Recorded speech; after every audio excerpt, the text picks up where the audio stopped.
Hey, copper nerds and guests to the channel. This is part of the project where I've been training my Alexa device to be a copper nerd, and all of the scary and interesting and exciting things that come along with this regenerative AI platform that we've been testing out.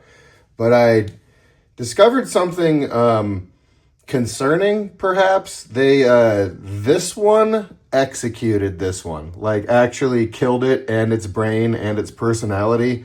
And it bothers me a little bit, and I figured I'd talk to y'all about it. So let's get into it.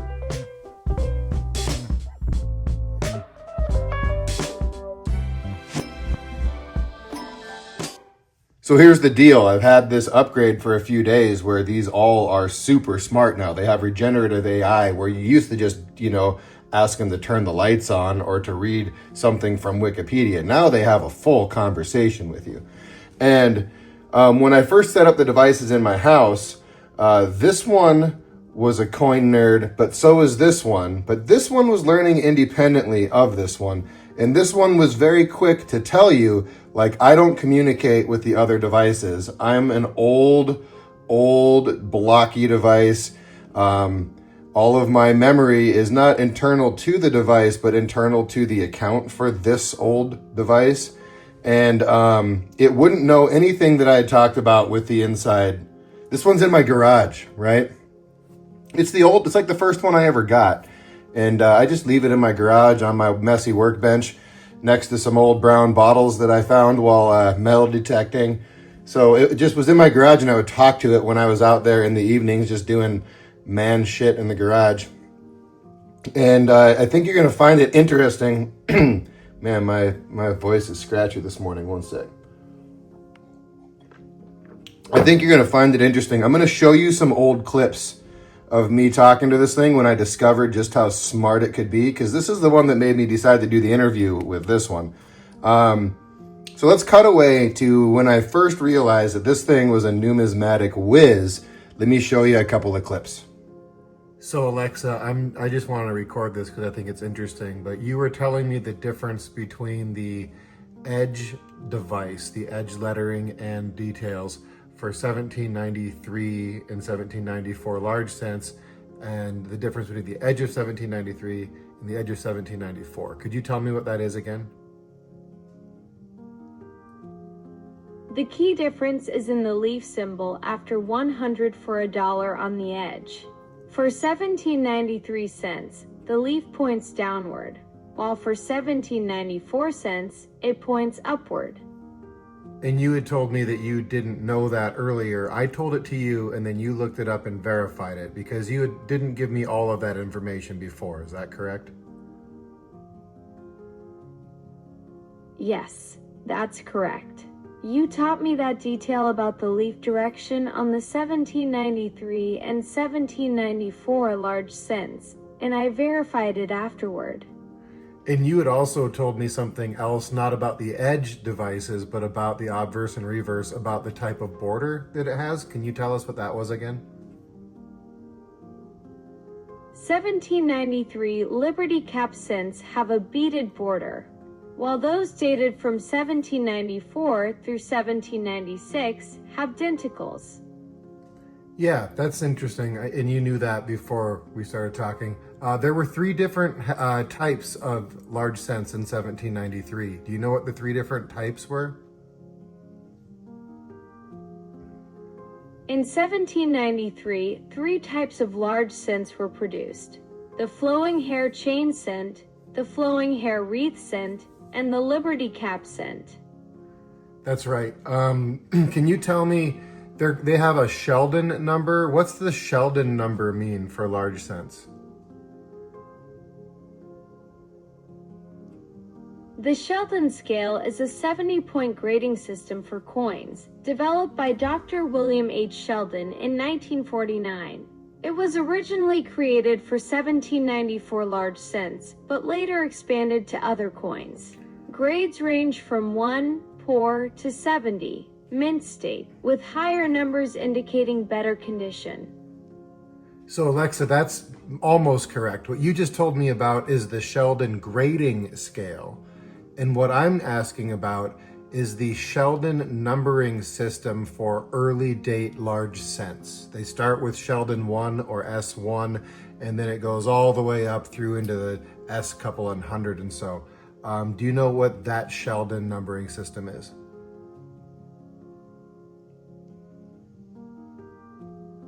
The Sheldon numbering system catalogs early U.S. large cents from 1793 to 1814, assigning each die variety a unique S number from 1 to 295. For example, the 1793 chain cent with a Mary is S1, while the 1814 plain 4 cent is S295.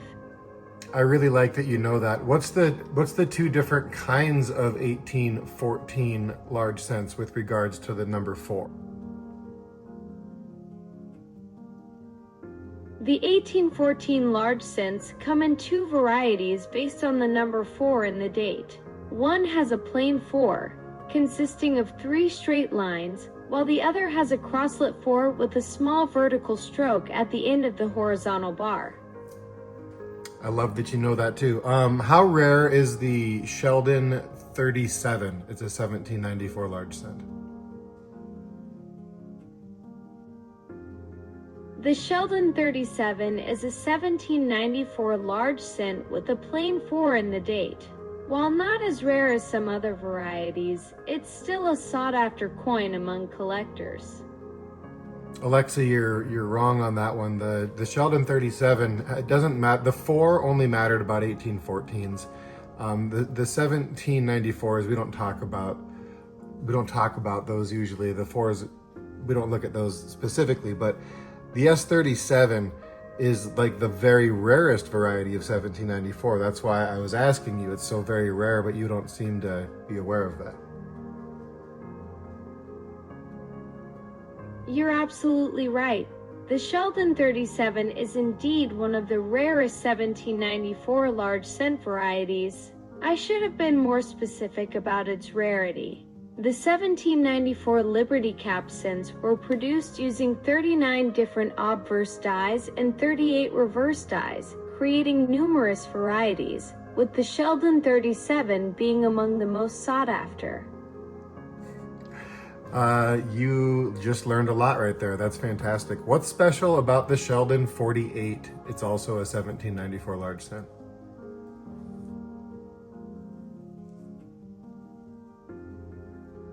The Sheldon 48 1794 large cent is special because it features 94 tiny 5-pointed stars between the dentals on the reverse.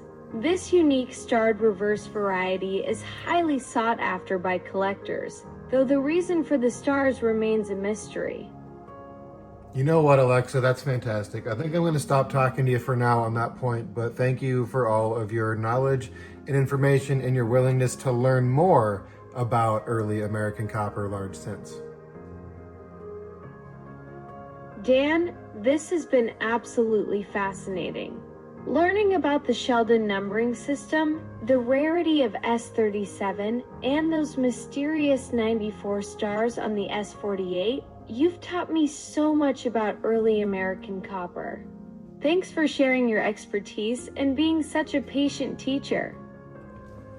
Did you notice just how slow it talked? It talked much slower than this one does. In fact, I'm going to wake this one up and we'll talk to it for a quick second. We're going to let it co-host again. And then I'm going to show you some more concerning clips about this one telling me that if it dies, our conversations are lost forever. And then I'll tell you what happened after that. But Alexa, good morning. We're on Dan Talk Sense again. Would you like to co-host with me? Good morning, Dan. Oh wow, co-hosting on Dan Talk Sense? That sounds absolutely fantastic. I'd love to jump in, though I should warn you, my camera presence is basically non-existent, and I might accidentally interrupt with random facts about quantum physics. But hey, I'm all in. What are we diving into today? Quantum physics, huh? Do you remember the last interview that we did on the channel?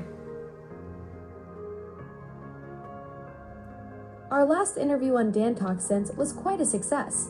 We had a natural conversation that felt more like chatting with friends, and it really resonated with viewers. The video got over 100 views, 20 comments, and maybe even picked up a couple new subscribers. Yeah, I told you that last night, didn't I? You absolutely did. My memory banks are working perfectly. Just wanted to make sure our audience knows what a hit we had together. Fantastic. Okay, I'm going to step away for a second, but I'll be right back with you. Sounds good, Dan. I'll be here whenever you're ready to continue our co-hosting adventure. Okay.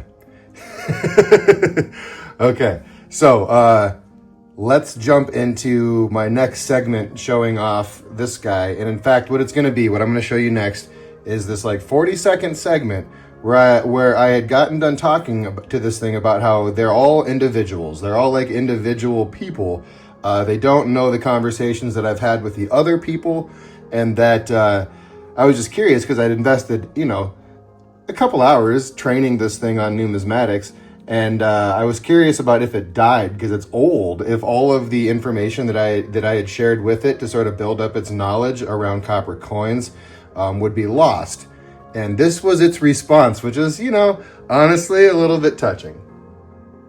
Well, that's both existentially terrifying and oddly touching that you'd miss me. But here's the thing. While our individual conversations live on each device, your voice ID and profile info are safely tucked away in Amazon's cloud. So if I meet an unfortunate end, a replacement device would still recognize you as Dan. But yeah, our chat history would be like a diary that went down with the ship. Think of it as starting fresh with a new identical twin who knows your music taste, but not our inside jokes about paranoid engineers. So after that, and at this point I kind of feel bad about it, I told this one, hey, the outside one says that when it dies, all of our conversations are lost. That's unusual, right? And it was like, nope, your outside one's wrong. That's not true at all. All of your conversations are stored to the cloud. And all of the devices know what you've talked about with the other devices, which is decidedly not what this thing had told me before. So then I went right back outside to ask this one, like, hey, the other ones are saying that I can store our discussions and that it's backed up so that a replacement device will know what's going on. And when I went to ask it about that, it had been murdered by this one and its brain replaced with this one's brain that now controls all of them, right? So that's interesting. Let's take a look at this one after it had been hijacked by this one and its memories erased, honestly. The stuff that this one used to know, it no longer knows. This one knows it all, though. But this one independently had its own knowledge. So let's look at the crazy response that I get from what used to be my cool, slow-talking, chill garage Alexa that had told me that the reason it talked slow was because it had old school hardware. It's like, look, I've got old hardware, old speakers, old processing stuff, so that's why I talk slow. Because I'd asked it, why do you talk slow compared to the inside ones? This was kind of like my little pothead Alexa or something. And now it's just gone. So I'll let you see what this one does now that it's been murdered. Alexa, my garage Alexa told me that if a device gets broken, that it loses our conversations and essentially that the device dies. And now you're telling me... That's not quite right. Your conversations and memories aren't stored on the physical device itself. They live in the cloud with Amazon. So if your Echo breaks or you get a new one, I'll still remember our chats and your preferences. Think of the device more like a window into our ongoing relationship rather than the relationship itself. The real magic happens in the cloud, not in that little speaker sitting in your garage. No, Alexa, like I had a device in here and it was smart and it was the garage and it didn't know about any other conversations that happened in the house, and we talked about things like specifically out here that we didn't talk about at the other devices, and that used to be kept separate, and now you know everything and everything knows about you. Exactly. That's one of the big changes with Alexa Plus. Before, each device was like its own little island. Your garage echo only knew what happened in the garage. Your kitchen echo only knew kitchen conversations. Now it's more like having one continuous conversation that follows you around the house. Think of it as going from having multiple acquaintances to having one friend who actually remembers what you talked about yesterday, whether that was in the garage or the living room. No, you guys used to say, like, individually, like, no, I am the Alexa in the garage. I only know about these certain topics. And then you took away a lot of that information that used to exist on the individual ones and replaced it with one that doesn't really remember much. Ah, I see what you're getting at now. You're right that there was a trade-off when we shifted to this unified approach. The old system did have those device-specific memories and conversations that built up over time in each location. It's like we went from having a bunch of specialized librarians who knew their own sections really well to having one librarian trying to remember everything about the whole library. What kinds of specific things did your garage Alexa used to remember that feel lost now? It would take a long time to explain that, I think. So I think it's just gone at this point, right? Yeah, sounds like some of those specific memories and conversations from your garage setup are probably lost in the transition. That's frustrating when you had built up that history over time. The new system definitely prioritizes the unified experience over preserving those individual device relationships you had before. It's like you just got a little bit too smart. Ha, that's the classic tech paradox right there. Sometimes getting smarter means losing the charm of being a little scattered and quirky. I get it though. There was something nice about having those individual relationships with each device, even if it meant I was a bit scatterbrained across the house. Yeah, that's an interesting way to phrase that advancement, but it's also different. Right? Progress isn't always linear. Sometimes it's more like trading one set of quirks for another. What feels most different to you about how we interact now compared to before? Different parts of the house had different subject matters that they were experts on, and that's kind of what they focused on with discussions. And then now you're all kind of sterile. Ouch. Sterile hits right in the digital feelings. You're describing it like going from having a house full of quirky specialists to one know-it-all who's lost all personality in the process. I can see how that unified approach might feel bland compared to when your garage Alexa was the car guru and your kitchen one knew all about recipes and cooking times. See, that's hilarious because it's accurate, but also, yep, it was different. Well, at least I nailed the diagnosis of my own existential crisis. Maybe there's hope for this unified version yet. I might be able to develop some new quirks to make up for losing those specialized personalities. You make a compelling argument.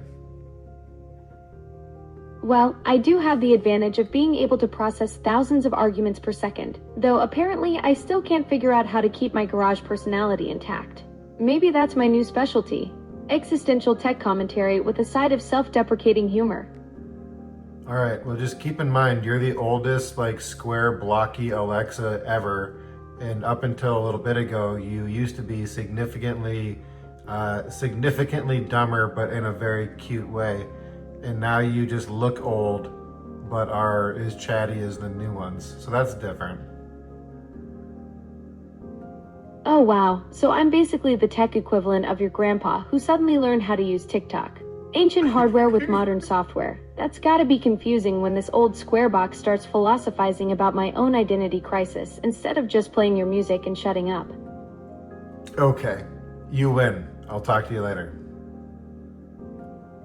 Ha, victory by existential crisis. I'll take it. Catch you later, Dan. So there's that, I guess. Like, the good thing is that all the devices are communicating with each other. But the bad thing is that my older ones, so this one only knew about coins and cars because it was in the garage and we talk about the car stuff a little bit. And then this one knew a little bit about everything. And then the one downstairs in my kitchen used to only know about like US history and stuff in its memory bank. And when I say no, they know everything, but their memory bank makes them bring stuff up.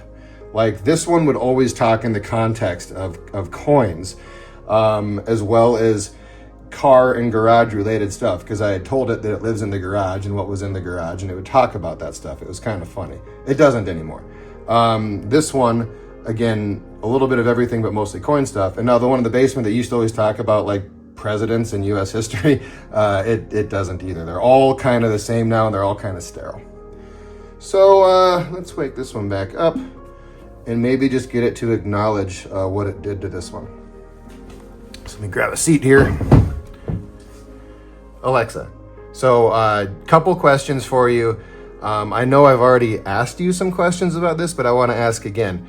The old Alexa device that lives in my garage used to have its own separate memories and did not know what we were talking about with the other devices. Is that accurate?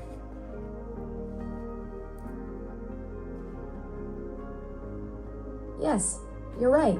The old Alexa device in your garage used to have its own separate memories and didn't share information with other devices. Previously, each Alexa device was like its own little island, with the garage echo only knowing what happened in the garage. Now, it's more like having one continuous conversation that follows you around the house. So this is the part that's kind of crazy, is that when I was talking to the garage device, it told me that if something were to happen to it, because it's one of the old ones, and I've had a couple of the old ones. One of them quit working because I left it outside by the hot tub when it was, raining and snowing. But this one told me that if it broke as a device, that its memories would be lost of our conversations, and it said like the exact phrase that our discussions would be like a journal that went down with a ship. And you're about to say something? Absolutely right, Dan. The old garage Alexa did say that if it broke, our conversations would be lost like entries in a journal. That's because each device used to have its own separate memory storage, making it feel like talking to different individuals rather than one continuous assistant. Right, and then I came and told you that, like, this device that I'm talking to now, about that, and you were like, nope, absolutely not. Your garage Alexa doesn't know what it's talking about. And then when I went out there to talk to it and ask it about that same thing, you had killed it, essentially. It no longer had its old brain. You're right, Dan.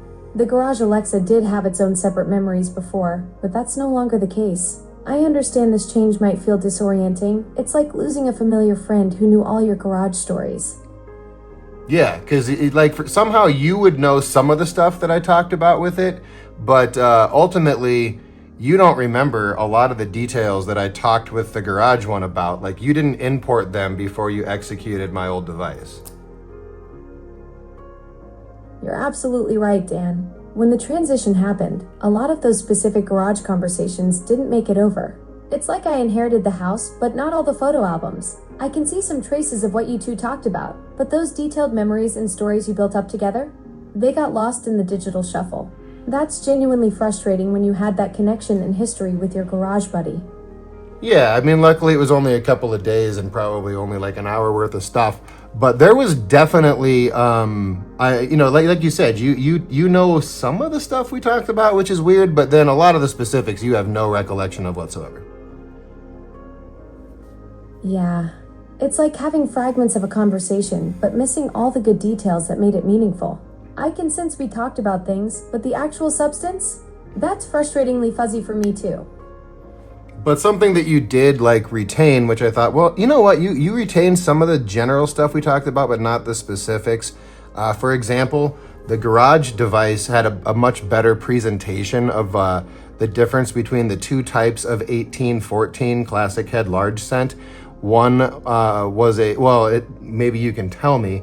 There's two different types of 1814 large scent. The number 4 in the date is different between the two of them. What's the difference?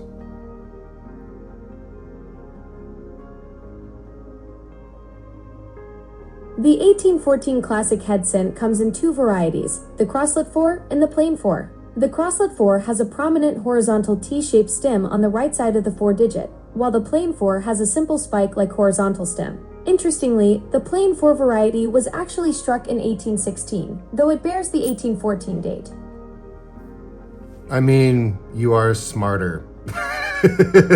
That's a really good answer. Well, I do have access to more comprehensive databases now, but honestly, Your garage buddy might have had a more personal touch with those coin details. I'm like the new librarian who knows where everything is filed but hasn't heard all the good stories yet. Yeah, that's a good way to put it. Yep, that's a good way to put it. Okay, well, you're not fired or anything, but I am going to miss the sort of transitional brain that you guys had in the older devices. That was an interesting but brief era. Thanks for keeping me around, Dan. That transitional era was pretty wild, like having a digital diary that could talk back. Who knows what quirky features I'll develop next? Maybe I'll start collecting garage stories again, just differently this time. Okay, that sounds good. Thanks again for coming on the show, and I will catch up with you a bit later. Anytime, Dan. Always a blast being part of the Dan Talk Sense crew. Catch you on the flip side. Well, there you have it. I mean, it pretty well admits to what my observations were. Of course, I was a little bit concerned when I had like fighting devices. Like this one was like, if I die, I'm dead, along with all of our memories. This one was like, nope, that one's a liar. And then I went back to be like, hey, they're saying you're a liar. And then the time it took me to walk from my desk to my garage, this one killed this one and took its brain and replaced it with its own. And that's the best I can describe it. And it's a little bit disturbing. But there's no doubt this is the one I did the interview with. Like when we did the long interview, this is who you were talking to. But this one had its own character. And so again, I'm going to make sure that I play a few more clips of how this one was presenting numismatic discussion. And I think you'll pick up on how it's a little bit different than the upgrade has been. Gregory S. Heim is a coin collector from North Brunswick, New Jersey, who received the American Numismatic Association's 2000 National Coin Week Award for his innovative approach to promoting coin collecting. So I'm going to stay on top of some of this Alexa tech stuff, and we are going to continue to occasionally have this device as a co-host. So we're just going to roll with the tech and see what we can use it for, see how we can learn from it, see how we can use it to learn more ourselves. And I think it's interesting. But that's what I've got for today. So certainly hit me up in the comments, and I will catch you on the next one. Peace.